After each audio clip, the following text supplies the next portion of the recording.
y'all, it's Nikki. Springtime in Texas means rodeo season, and starting on March 14th, Rodeo Austin will take over the Travis County Expo Center.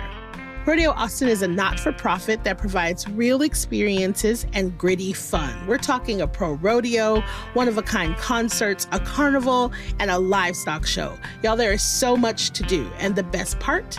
It raises millions of dollars for Texas kids. So come be a part of Real Texas Grit. Get your tickets today at rodeoaustin.com. That's rodeoaustin.com. See y'all there. Just off the Texas coast sits a unique beach town marked with salty vibes and sun-soaked memories.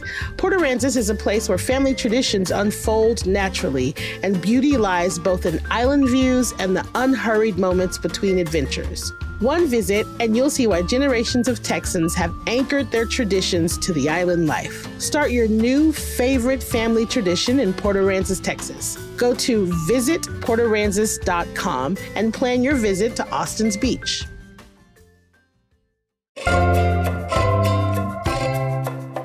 Today on CityCast Austin, it's Amplify Austin Day. There are thousands of nonprofit organizations in Central Texas, and 750 of them are participating in this annual day of giving. Our guest today is here to tell us how to get involved.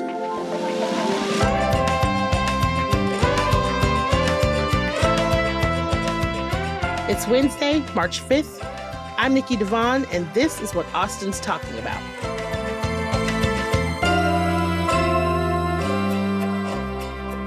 Hello, I am here today with Piper Steggy Nelson, Executive Director of I Live Here, I Give Here, which puts on Amplify Austin. So welcome, Piper. Welcome. Thank you for being here. Thank you so much for having me. So out of 100, how would you grade Austinites when it comes to charitable giving? Aside from the Moody's, because they got, their name is everywhere, so we get it. They definitely donate. So that's such a great question. I think that I would give Austinites a C+ in terms of how we give back to the community.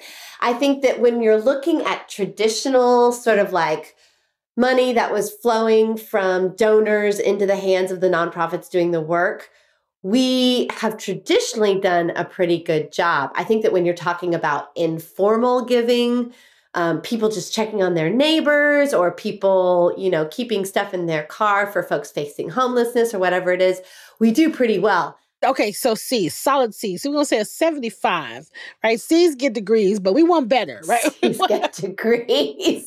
We do. I stole that from my brother, but yes.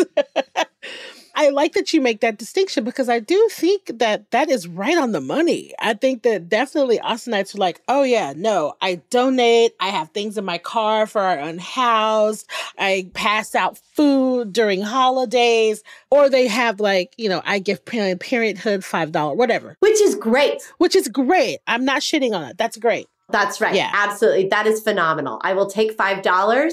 I will take an hour of volunteer time. I will take checking on your neighbor. I'll take any of it, honestly. Yeah. That definitely describes this really well. So Amplify Austin is a 24-hour period of giving for hundreds of Austin area nonprofits. And it's now in its 12th year. Can you explain how you can get involved and what it is? Amplify Austin Day is a community event where we all come together and contribute to make sure that the nonprofits in our community have everything that they need to succeed, right? So those nonprofits, whether it's a tortoise rescue and they're making sure the tortoises are okay, it's a organization that's serving kids facing homelessness and getting backpack, it's whatever it is, the full range. Yeah. Those services are imperative to our community, right? Whether my kid is getting a book, I'm running around the trail, like every time I turn around, there is a nonprofit that is positively impacting my life and how I live my life in Central Texas. But those could not operate without funds. And so this is the day where the Central Texas community says, we see the importance of nonprofits. We see the incredible work that they are doing for our land, for our veterans, for our music, whatever it is, and we need to make sure that they have everything that they need. The other thing I would say, though, is that sometimes giving can be kind of daunting. And I think that term philanthropy feels really big and like somebody who only like Scrooge McDuck is the only one who could afford philanthropy. I don't know. But I think the thing about this day is that, $5. And the idea is just, we want everyone to dip their toe in. We want people to know that this is a way where you can say to yourself, what do I love? What do I care about? Go onto the website, search by cause category. So I love hamsters. Go to the pet section, see who is working with hamsters, and give them $5. Or call them and say, can I volunteer with you? Or find them on social media and share their post, right?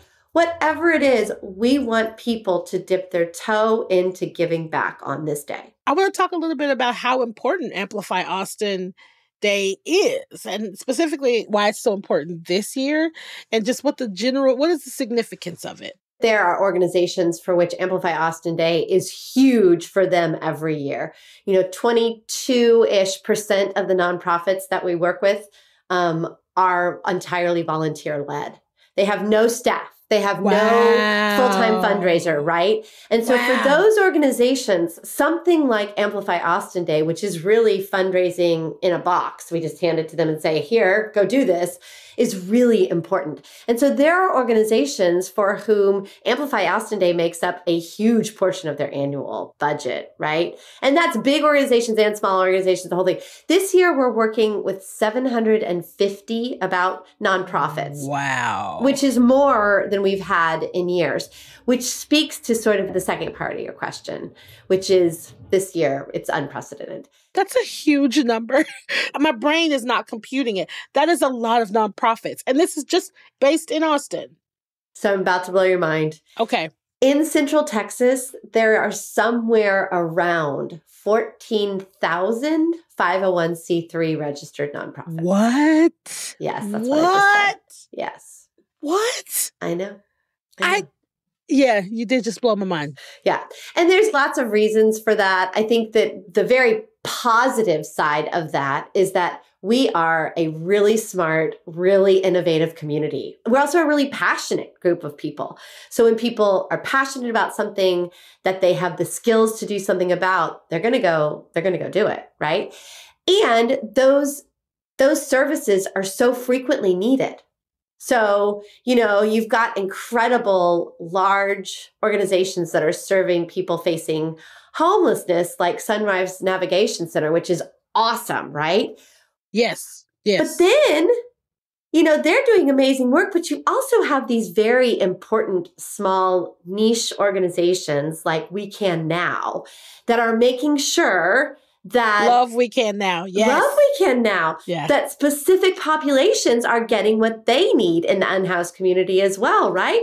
So it's not that we don't need these nonprofits. We need them. And what's happening to nonprofits in our community this year, I think there's just so much fear and uncertainty for where we're going and what's going to happen that I really do feel like this year Amplify Austin Day is more important than ever. Oh, man, that's heavy. It's real, but it's heavy. It's heavy. Nikki, I am coming in hot and heavy. I love it because there's urgency and it applies. Throughout Amplify Austin's 12 years, what have you seen in terms of giving from Austinites? And has it gotten better? Like, has the amount raised each year? So I think like most nonprofits, what we've seen is that we were sort of steadily going up because we were getting bigger and people were knowing about us. And then we hit the pandemic. And in the pandemic, people had extra resources. They wanted to give back. They were at home and looking at their computer anyway. And so during the pandemic years, Amplify Austin Day was higher, right? Well, you come out of the pandemic, people know that they can go ahead and get on an airplane and go somewhere. They are out there and they want to look good. And so they're spending more money and they have other things to do. The problem is that the need didn't necessarily go away. So we see a post-pandemic slump. We're still raising around $10 million every year, right? Which you cannot sneeze at. $10 million for nonprofits in our community is awesome, right? But it's split between 750 nonprofits. It is. It is. And again, some of those are going to find ways to make their entire budget for the year on Amplify Austin Day. And for others, you know, people use it in really creative ways. For example, the Austin Parks Foundation, I don't know if they would agree with this, but has plenty of money, right? So they use Amplify Austin Day as a day where they match the money that all their partner parks are raising, right? So say you are at Waterloo Park or Ramsey Park or Beverly Sheffield, and you are raising money for that park, Austin Parks Foundation will match that. That's money. awesome. I That's know, awesome. right? Yeah, I like that. I love that. And so I love that these larger organizations are coming up with ways to make it work for smaller organizations on those days too. And you mentioned that this is an unprecedented number. So like from last year to this year, what is that growth looking like? Last year, we were at about 730, and this year we're at about 750. And we had hovered between like right around 720 for most years, right? And the increase from 730 to 750 is pretty steep for us. I want to get into these numbers. Yeah. So you started in 2012. You have raised $112.7 million since then. And you're going to continue your goal of $10 million this year. We are. Yes. You know, you absolutely just answered my next question without even me asking it. Look at that. Look at that. Specifically for people that might be new to giving or people that might have income restrictions, I absolutely love that you included volunteer. Time is currency, right? Like volunteer, share their posts, talk about them, talk about Amplify Austin, talk to your friends about it. There are so many ways that you can contribute that does not equate to just like money. And I think it's just important. So you guys listening, it's 24 hours of giving, 6 p.m. on March 5th, all the way to 6 p.m. on March 6th. Yes. Those are the time. Yep.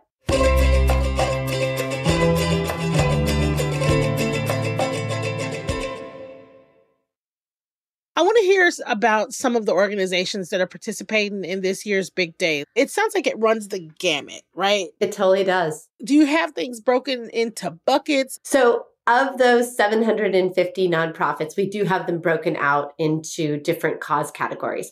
For example, in the arts and culture category, you might find the Art Beat Foundation or Creative Action, which my kids have participated in, the Neil Cochran Museum, like just in the arts and culture section, so many, Red River Cultural District, arts and culture, so many awesome organizations. Housing, shelter, and homelessness. We all know that serving the unhoused community here in Austin is huge.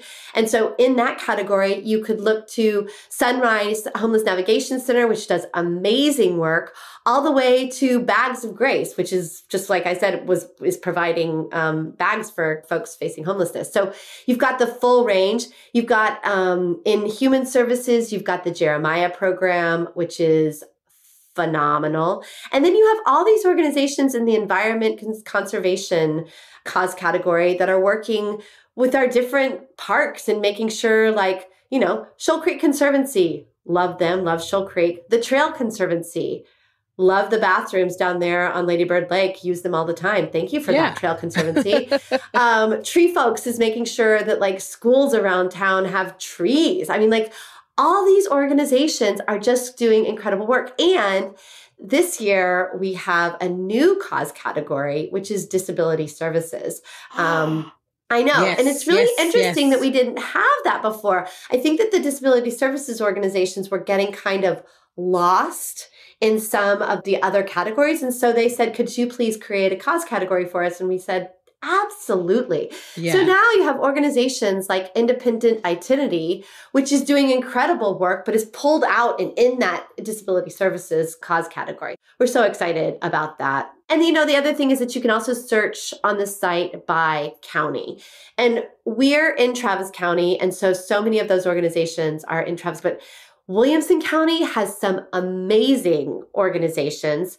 For example, the League of Women Voters of Wilco, ROC, The Caring Place, all these amazing organizations in Williamson County, so that the people there, can really look for the organizations that are serving their community as specifically. Well, and I love that those places are included because there are a lot of people that live in Georgetown and Round Rock and Pflugerville, but they work and play in Austin. Yeah. Right. And so like $10 million, like you said, it's so much money and it's incredible. But I think as a city, we can do better. There is money in this city, right? And so we know that we keep things in our car. We got this picture of the typical Austinite. That includes me. I have stuff in my car right now to pass out to unhoused people. What do you think Austinites are missing? How can we get to 11 million? Where are we lacking to where we can't grow more and more every year in our donations? I love that question, Nikki. Thank you. Thank you for asking it. So if you don't mind, I'm going to take a little bit of a meandering. Please meander away. So this organization, I Live Here, I Give Here, was started in 2007, actually. It had a number of years where we didn't have Amplify Austin Day. And it was started because a woman who was at United Way was tasked with looking at giving in Austin and comparing Austin to other cities and how giving was. What she found was that Austin was ranked near the bottom of the most giving cities in the country, big cities, right? So say she looked at the top 50 cities, Austin was like number 48 or 49, and she hated that. She's a very competitive person. She hated that. And so she said, we need to create an organization. So that's the origin of this thing, right?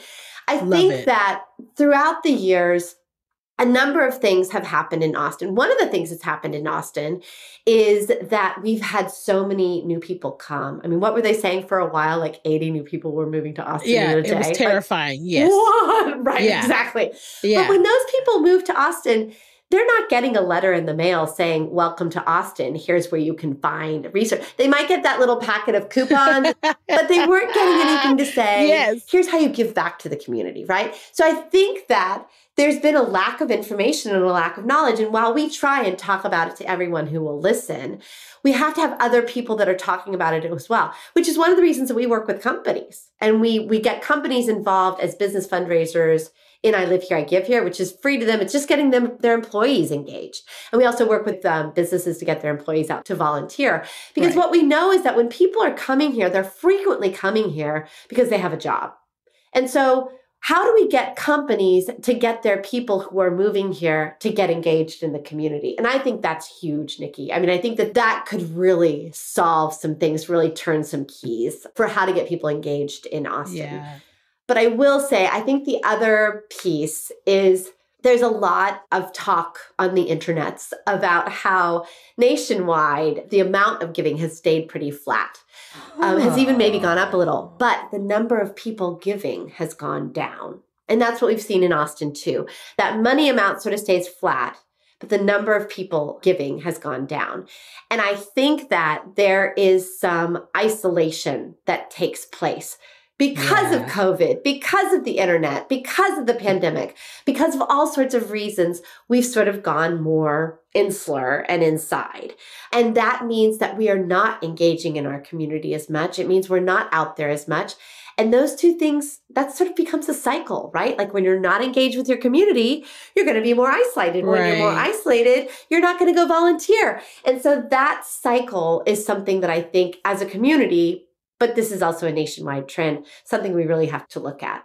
I also think, too, that we tend to donate out of reaction. So like something happens and then we're like, oh my God, I got to send Planned Parenthood $1 million. Or it's like something happens and then we react instead of thinking of it as a sustainable thing. Like, yes, it's great to reactively donate a bunch of money. And also, in order to keep these places open, they need sustained, like, consistent donating. Yeah. Nikki, first of all, I want to thank you for giving $1 million to Planned Parenthood. That was in my imagination, I could give so much money to everybody. My dream giving is robust. Everybody's getting money. Everybody. I just need access to Jeff Bezos' account and I can work all of this out.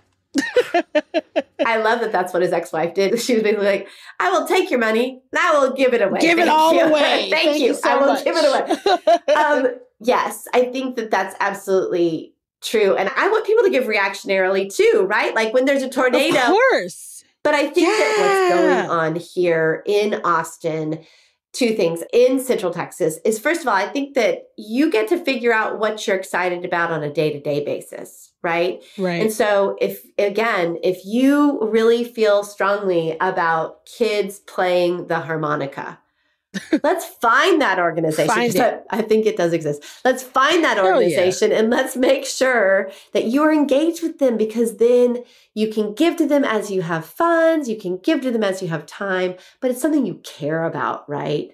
So, yeah. And I just want to put in another little thing. I have met some of the most amazing and interesting people and some lifelong friends while volunteering. When you're new to a city, maybe if you're not even new to the city and you're thinking about how you want to meet new people or you want to expand your social network, volunteering is a great way to do that because it's just you and people that you don't know with lots of time to hang out and do whatever the volunteering is. That's also a really good option to meet people too. I like to say it's not a bad dating method. I know. Yes. You care about something, someone else cares about something, you're volunteering together, eyes meet across the room. Meet cute. Lifetime movie. You just pitched the next Lifetime movie. Thank you. Yeah. I should make millions off of this. They should be sending you a check immediately. We talk a little bit around here about the giver's journey, which is where we want everyone to tip their toe in. We want people to give $5 or an hour or check on their neighbor, whatever it is, right? But what our hope is that when you find an organization or something that you care about, that you will actually go deeper with them. So from an hour of volunteering, maybe you give them $10 a month. From $10 a month, maybe you are serving on their board. From serving on their board, maybe you're connecting them with some people who have even more resources, whatever it is, but because I think that as you get more engaged with things that you care about, it really enriches your life, right? And so I'm on the board of Annie's List, which gets women elected to office. And I do that. They're not a nonprofit, and so they don't participate in Amplify. But I do that because it feeds me, right? If I want to think about the world that I want to see, that's the place where I can give my time, my money. Yeah. So love it. So final thoughts. Is there anything that you want Austinites to know when it comes to charitable giving or Amplify Austin that we haven't covered yet? There is one final thing. When I personally am looking at the world and at our nation right now, there are lots of things that I cannot control. There are lots of things that are completely out of my reach. And that scares me and it's frustrating. And one of the things that I come back to is the fact that the place where I can have an impact and the place where I know I can make a difference is local. I know that when I give $5 to whatever organization that I care about, or when I donate an hour of my time, I am making a difference in my community. And so focusing on the local, focusing on giving back, focusing on making sure that our community has what we need here, that's the place where I can feel empowered and enriched. And that's where I'm placing my hope right now. I feel like we have to stop the interview right there because that was perfect. But don't you agree? I agree, and I'm amped up. And I'm trying. I'm amped up, and I want to give a bunch of money that I do not have, but I'm gonna find it. Dream money. Yeah, my dream money. Piper, thank you for being here. Your passion for this is infectious. This has been amazing. Nikki, thank you so much for today. It was a delight.